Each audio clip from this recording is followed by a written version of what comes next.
کوئی بھی نعمت عطا ہوتی ہے اس نعمت کے تئیں ہماری ذمہ داری بھی اللہ رب العالمین نے طے کی ہوئی ہے، اور وہ ذمہ داری یہ ہے کہ ہم اپنی اولاد کی صالح تربیت کریں، ان کی ایسی صالح تربیت کریں کہ وہ دنیا اور آخرت میں کامیاب ہو، اور ان کے طفیل میں ہماری بھی کامیابی ہو جائے۔ اسی وجہ سے حدیث کے اندر اللہ کے رسول صلی اللہ علیہ وسلم نے ہم لوگوں کو یہ خوشخبری دی ہے کہ اس دنیا سے جانے کے بعد بھی جن والدین نے اپنے بچوں کو نیک بنایا ہوتا ہے تو وہ نیک اور صالح اولاد کی دعاؤں کا اثر عالم برزخ میں ہوتا رہتا ہے، اس کا ثواب اور اجر ان کو منتقل ہوتا رہتا ہے۔ یہ بہت بڑی بات ہے کہ اولاد جیسی عظیم نعمت جس کی ذمہ داری ہمارے کاندھوں پر اللہ تعالیٰ ڈالتے ہیں، اس کی صالح تربیت والدین کو اول دن سے کرنا ہے۔ ہم لوگ یہ سمجھتے ہیں کہ اول دن صرف پیدا ہونے کا دن ہے اور پیدا ہونے کے بعد سے، بلکہ اگر ہم قرآن اور سنت کا مطالعہ کریں تو پیدا ہونے سے بہت پہلے جو بڑی ہستیاں ہیں، نیک لوگ دنیا کے اندر گزرے ہیں، انہوں نے صالح اولاد کی دعائیں کی ہیں۔ رب ہب لی من الصالحین، اے میرے رب مجھے صالح اولاد عطا کر، اے رب میرے ایسا وارث عطا کر جو میرے مشن کا میرے بعد علمبردار ہو۔ چاہے ابراہیم علیہ السلام کی دعا آپ دیکھ لیں، چاہے زکریا علیہ السلام کی دعا کو دیکھ لیں، اور دوسرے انبیاء کرام اور نیک و صالح انسان۔ محترم والدین اور نوجوانوں، ہمارے سامنے اسماعیل علیہ السلام کا تذکرہ آتا ہے، اور ان کے صالح باپ نے جن کو صالحیت کی سرٹیفکیٹ قرآن کریم جگہ جگہ دیتا ہے۔ جب اللہ رب العالمین کی طرف سے اشارہ ہوا کہ اپنے بیٹے کو ذبح کرو، میرے لیے ذبح کرو، خواب میں اشارہ ہوا، تو اسماعیل علیہ السلام 13 سال کے ہیں، اور باپ ان سے کہتے ہیں میں ایسا خواب دیکھ رہا ہوں، آپ کی کیا رائے ہے؟ تو نیک و صالح باپ جس نے اس کی تربیت کی تھی، اپنے صالح فرزند سے بڑا پیارا جواب آتا ہے کہ ابا جان، آپ کو جو حکم دیا جا رہا ہے اسے کر جائیے، ستجدنی انشاءاللہ من الصابرین، آپ مجھے صابر لوگوں میں سے پائیں گے۔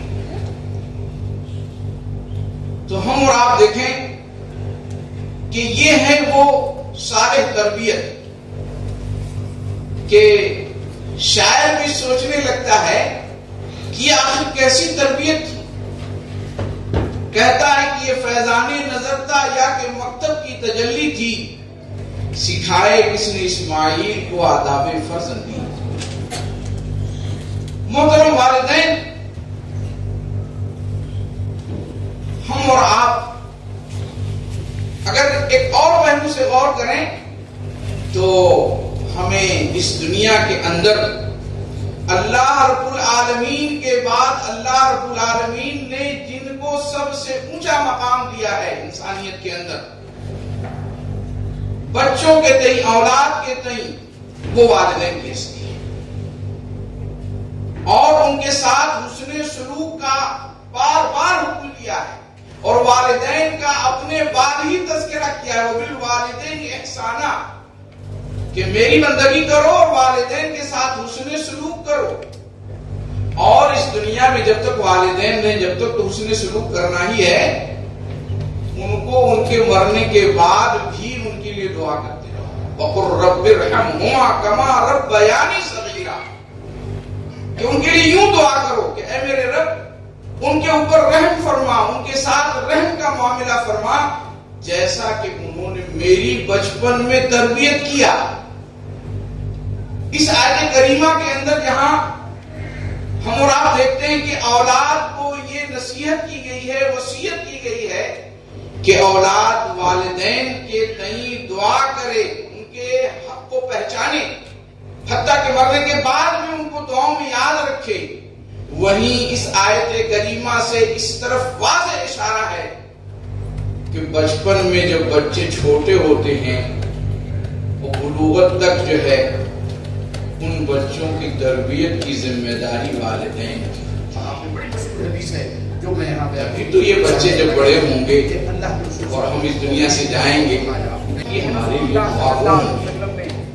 محترم بھائیوں بہنوں، قرآن کریم کے اندر اللہ رب العالمین نے اشاروں میں ہی صرف ہمیں تربیت کی ذمہ داری نہیں دی ہے، بلکہ صریح انداز میں اہل ایمان کو خطاب کر کے فرمایا قُوْ أَنفُسَكُمْ وَأَهْلِيكُمْ نَارًا، اے مومنوں تم اپنے آپ کو اور اپنے اہل و عیال کو، اہل و عیال میں اولاد سب سے پہلے نمبر پر آتے ہیں، ان کی تربیت کرو۔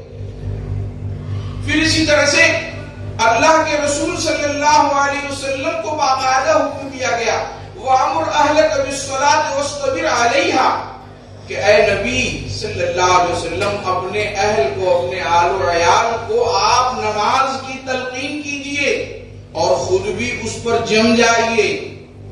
پھر اسی طرح سے آپ دیکھیے کہ اسماعیل علیہ السلام جن کا بھی میں نے تذکرہ کیا، بڑی اونچی، بڑی جلیل القدر ہستی، اللہ تعالیٰ ان کی تعریف میں کہتے ہیں وَكَانَ يَأْمُرُ أَهْلَهُ بِالصَّلَاةِ وَالزَّكَاةِ وَكَانَ عِندَ رَبِّهِ مَرْضِيًّا، کہ وہ اپنے اہل و عیال کو نماز کی اور زکوٰۃ کی تلقین کرتا تھا۔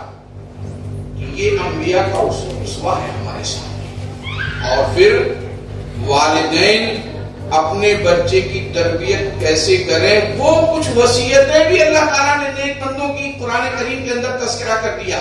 ان وصیتوں میں سے لقمان حکیم کی وصیت ہم نے سورہ لقمان کے اندر بہت واضح الفاظ میں ملتی ہے، واضح وصیتوں کی شکل میں ہمیں ملتی ہے کہ وہ اپنے بیٹے سے کیا کہتے ہیں، بیٹا شرک مت کرنا، یا بنی لا تشرک باللہ۔ پھر کہتے ہیں یا بنی انہا ان تک مثقال حبۃ من خردل، ایک رائی کے برابر بھی تمہارا کوئی عمل ہوگا وہ بھی اللہ تعالیٰ قیامت کے دن حاضر کرے گا۔ یعنی توحید کا درس دے رہے ہیں، آخرت کا یقین دلوں کے اندر بیٹھا رہے ہیں۔ پھر کیا کہتے ہیں یا بنی اقم الصلاۃ، نماز قائم کرو، دیکھیے وامر بالمعروف ونہی عن المنکر واصبر علی ما اصابک۔ پھر اسی طرح اخلاقیات کی تعلیم دیتی کہ کسی سے آ کر کے منہ پھیر کر کے مت بات کرو، ولا تصعر خدک للناس ولا تمش فی الارض مرحا واقصد فی مشیک واغضض من صوتک، اپنی میانہ راہ چال میں چلو، آواز کو پست رکھو۔ یہ وہ وصیتیں ہیں جو لقمان حکیم نے اپنے بیٹے کو کی، جس کا ذکر اللہ تعالیٰ نے کیا۔ اور انبیاء کرام نے ہمیشہ اپنے آل و اولاد کی فکر کیا، یہاں تک کہ دنیا سے جاتے ہوئے ابراہیم علیہ السلام دنیا سے جا رہے ہیں، انہوں نے بھی اسی بات کو وصّى بها ابراہیم و بنی، ابراہیم نے اپنے بیٹوں کو اسی بات کی نصیحت کیا کہ تم اللہ کے بندے بن کر کے رہنا، اللہ کی بندگی کرنا۔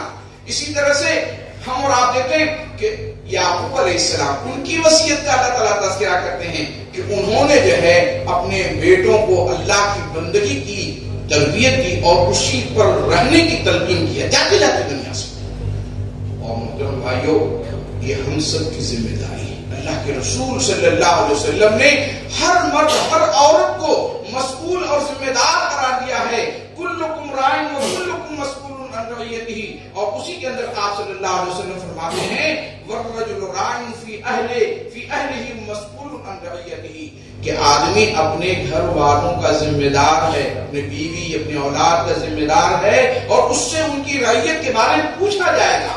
والمرأة راعیۃ فی بیت زوجہا ومسئولۃ عن رعیتہا، عورت سے بھی پوچھا جائے گا تمہیں ہم نے اولاد دی تھی, بچے بچیاں دی تھی, یہ سب رعیت ہے تمہارے, تم نے ان کی کیا کیسے تربیت کیا, یہ ان سے پوچھا جائے گا. اور پھر رسول اللہ صلی اللہ علیہ وسلم نے اپنی واضح احادیث کے اندر ہم لوگوں کو بتایا ہے کہ ہم اپنے بچوں کی تربیت کن خطوط پر کریں, کس لائن پر کریں, حتیٰ کہ یہ تک بتا دیا کہ کس عمر میں ہم کو ان کو نماز کا عادی بنا دینا ہے. فرمایا مروا اولادکم بالصلاۃ وهم ابناء سبع, کہ وہ 7 سال کے ہوں تو نماز کا حکم دو, اور اگر 10 سال کے ہو جائیں اور نماز میں کوتاہی کریں وَاضْرِبُوهُمْ عَلَيْهَا, کہ ان کو مارو اگر وہ 10 سال کے ہو جائے نماز نہ پڑھیں. وَفَرِّقُوا بَيْنَهُمْ فِي الْمَضَاجِعِ, ان کے بستروں کو الگ کر دو, الگ الگ سلاؤ سب بچوں کو جو بڑے بچے ہو گئے. یہ تربیت نبوی ہے. پھر اسی طرح سے محترم بھائیو, رسول اللہ صلی اللہ علیہ وسلم جو بھی آپ کی گود میں ہوتے تھے ان کی تربیت کی آپ ہمیشہ فکر مند ہوتے تھے. عمر ابن سلمہ کہتے ہیں کہ ایک دن ہم کھانا کھا رہے تھے ساتھ میں, میرا ہاتھ جو ہے پلیٹ کے اندر صحن میں ادھر ادھر جا رہا تھا, کبھی ادھر سے کھا رہا تھا کبھی ادھر سے کھا رہا تھا. رسول اللہ صلی اللہ علیہ وسلم نے مجھ کو سمجھایا, یا غلام سم اللہ, اے لڑکے بسم اللہ پڑھا کرو کھانے سے پہلے, اور فرمایا وَكُلْ بِيَمِينِكَ, اپنے داہنے ہاتھ سے کھاؤ, وَكُلْ مِمَّا يَلِيكَ, اور جو تم سے لگا ہوا حصہ ہے تم اس کو کھاؤ. کہتے ہیں کہ یہی میری عادت بن گئی. آج ہم لوگ تو الگ الگ کھانے کا ہمارا فیشن ہو گیا, طریقہ ہو گیا. رسول اللہ صلی اللہ علیہ وسلم صحابہ کرام اپنے آل و عیال کے ساتھ کھاتے تھے بیٹھ کر کے, مل کر کے. تو یہ چیز جو ہے پھر اسی طرح سے آپ دیکھیں کہ رسول اللہ صلی اللہ علیہ وسلم کیسے متنبہ رہتے تھے. حضرت حسن ایک مرتبہ جا رہے تھے رسول اللہ صلی اللہ علیہ وسلم کے ساتھ, چھوٹے تھے, ایک کھجور پڑی ہوئی تھی راستے میں اٹھا کے منہ میں ڈال دیا.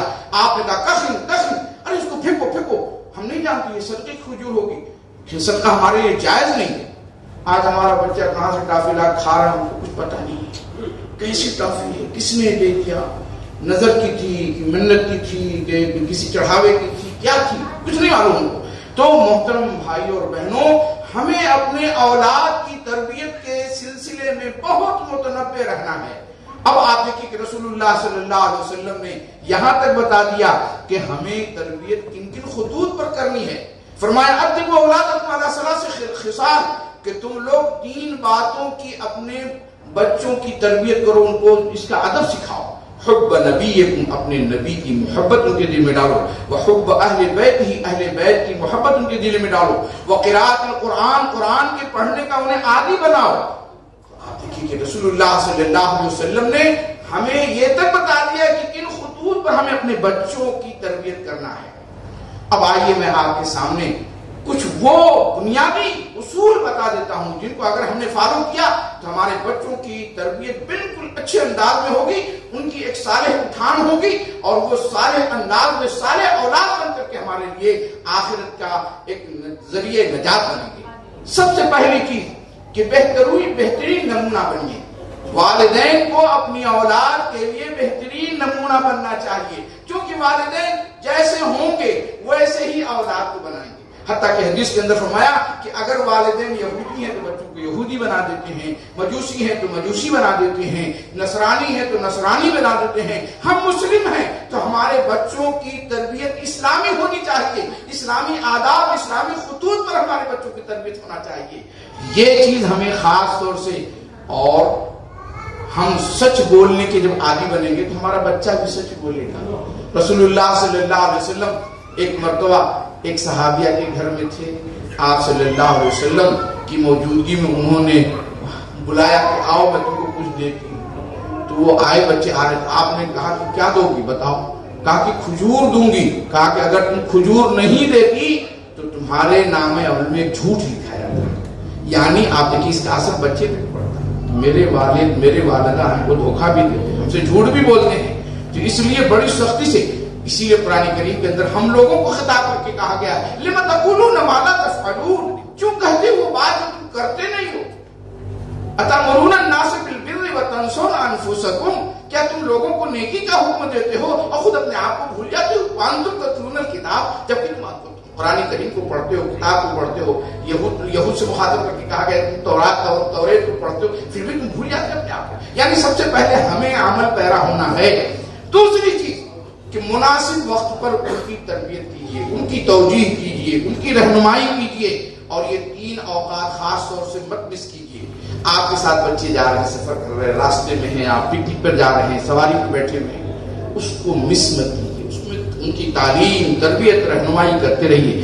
ابن عباس کہتے ہیں کہ میں ایک مرتبہ رسول اللہ صلی اللہ علیہ وسلم کے ساتھ سواری پہ پیچھے بیٹھا تھا، آپ کے خچر پہ، آپ نے کہا یا غلام، اور اس کے بعد آپ نے بڑی مشہور حدیث ہے جو میں یہاں بیان کروں گا تو طوالت کا باعث ہوگی، کہ اللہ کے رسول صلی اللہ علیہ وسلم نے توحید کا سبق پڑھایا، انہیں جو ہے تقدیر کے اوپر ایمان سکھایا، انہیں جو ہے توکل علی اللہ کی تو تعلیم دیا۔ تو یہ چیز جو ہے کہ ہم خاص طور سے ہمارے ساتھ جب بچے جا رہے ہیں، ہم ان کے ساتھ گاڑی میں بیٹھے ہوئے ہیں، پارک میں ہیں، سواری میں ہیں، پلین میں ہیں، ٹرین میں ہیں، بس میں ہیں، ان کو موقع مس نہ کرے سمجھانے بجھانے کا موقع دیکھ کر کے۔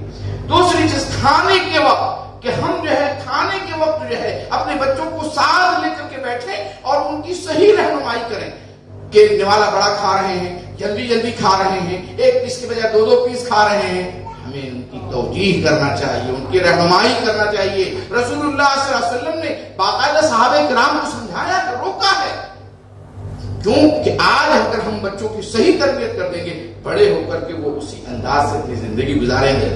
محترم بھائیوں اور بہنوں، ایک اور چیز جو میں آپ کے سامنے، کہ بیماری کا وقت، بچہ بیمار ہوتا ہے، اس کا دل نرم ہوتا ہے، والدین کی طرف بہت متوجہ ہوتا ہے، بڑوں کی طرف متوجہ ہوتا ہے، ان کی رہنمائی کیجیے، انہیں اللہ کا ڈر دلائیے، انہیں حوصلہ دلائیے۔ اللہ کے رسول صلی اللہ علیہ وسلم نے اسی بیماری کے وقت میں اس یہودی بچے کو سمجھایا اور وہ اسلام قبول کر لیا اس نے، اور آپ بہت خوش ہوئے کہ جو دنیا سے جاتے جاتے اس نے اسلام قبول کر لیا۔ الحمدللہ ہمارے بچے تو مسلمان ہیں، لیکن ہم ان کی بیماری کو ان کی تربیت کا ذریعہ بنا دیں۔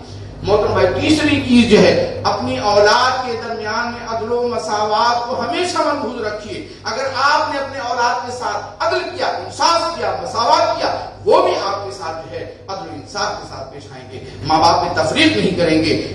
یہ چیز اللہ کے رسول صلی اللہ علیہ وسلم کے بہت مشہور صحابی نعمان بن بشیر کا بہت مشہور واقعہ ہے کہ ان کے والد نے، بشیر نے جو ہے ان کو ایک غلام ہدیہ کیا، اور آئے اللہ کے رسول صلی اللہ علیہ وسلم نے بڑا خوش ہو کے بتایا کہ میں نے نعمان کو یہ دیا ہے۔ کہا سب بچوں کو دیا ہے؟ ان کے کئی بچے تھے۔ کہا نہیں۔ تو کہا کہ مجھے ظلم کے اوپر گواہ مت بناؤ۔ تو آپ دیکھیے یہ ہے کہ بچوں کے درمیان میں ہم کسی بچوں کو زیادہ مانتے ہیں تو اسے 10 ریال دے دیا، دوسرے کو 5 ہی ریال دے رہے ہیں، کسی کو 3 ہی ریال دے دیا۔ یہ تفریق نہیں ہونی چاہیے۔ ہمارے تقسیم، ہماری جو بانٹ، ہمارا ایک لین دین بچوں کے ساتھ برابر ہونا چاہیے، عدل ہونا چاہیے۔ ہم بچیوں کے ساتھ بھی تفریق کرتے ہیں تو یہ چیز نہیں ہونی چاہیے۔ ہمارے بچوں کی ساری تربیت ہم کرنا چاہتے ہیں، ان کو ہم عدل و انصاف کا خوگر بنائیں۔ چوتھی چیز جو ہے بچوں کے حقوق کی ادائیگی۔ بچوں کے حقوق ہیں، والدین بننے سے پہلے والدین کو چاہیے کہ ہمارے بچوں کے کیا حقوق ہیں ان کو ہم سیکھ لیں۔ اللہ کے رسول صلی اللہ علیہ وسلم تو بچوں کا اتنا حق ملحوظ رکھتے تھے کہ ایک مرتبہ کبار صحابہ، بڑے صحابہ آپ کے بائیں طرف بیٹھے ہوئے تھے اور ایک صحابی جو چھوٹے تھے وہ آپ کے داہنی طرف بیٹھے ہوئے تھے۔ پینے کے لیے مشروب آیا تو آپ صلی اللہ علیہ وسلم نے ان سے کہا کہ یہ لوگ بڑے، حضرت ابوبکر، حضرت عمر، یہ جو بائیں طرف بیٹھے ہوئے اور تم داہنی طرف، اگر تمہاری اجازت ہو تو میں ان کو دے دوں۔ انہوں کا نہیں اللہ کے رسول، میں آپ کے بعد آپ کا جھوٹا پینا چاہتا ہوں، میں نہیں دوں گا انہوں کو۔ تو اللہ کے رسول صلی اللہ علیہ وسلم بڑے خوشی سے ان کو دیا، ان کا حق ہے۔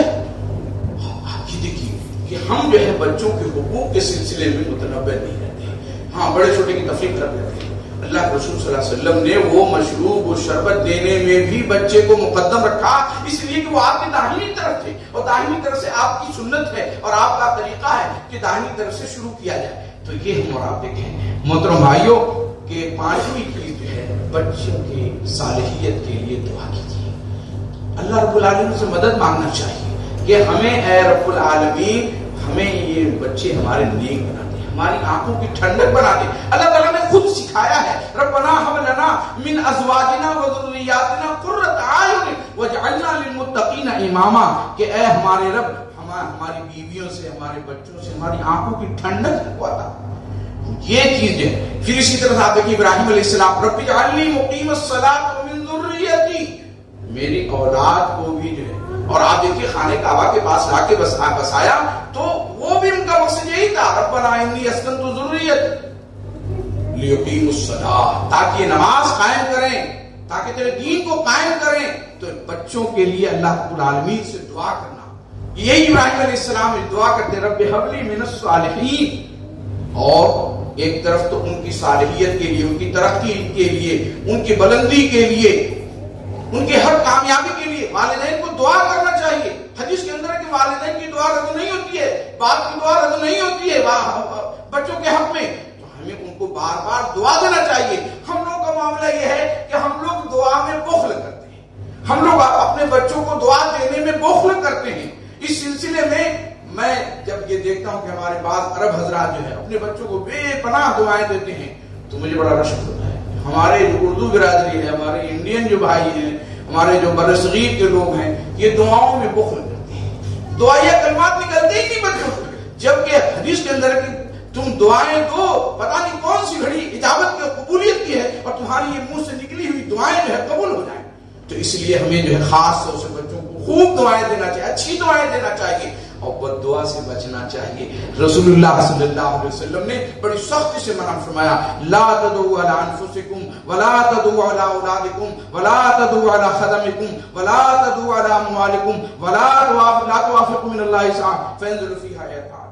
کہ تم لوگ جو ہے اپنے اوپر بد دعا مت کرو. آدمی جب غصے میں ہوتا ہے اپنے ہی کو بد دعا دینے لگتا ہے. اپنی اولاد کو بد دعا مت دو، اپنے نوکروں کو بد دعا مت دو، اپنے مال کو بد دعا مت دو، کیونکہ کہیں ایسا نہ ہو کہ ایسی ساتھ میں تمہاری یہ بد دعائیں نکل رہی ہوں کہ وہ قبولیت کی گھڑی وہ قبول ہو جائے، تمہارا ستیاناش ہو جائے.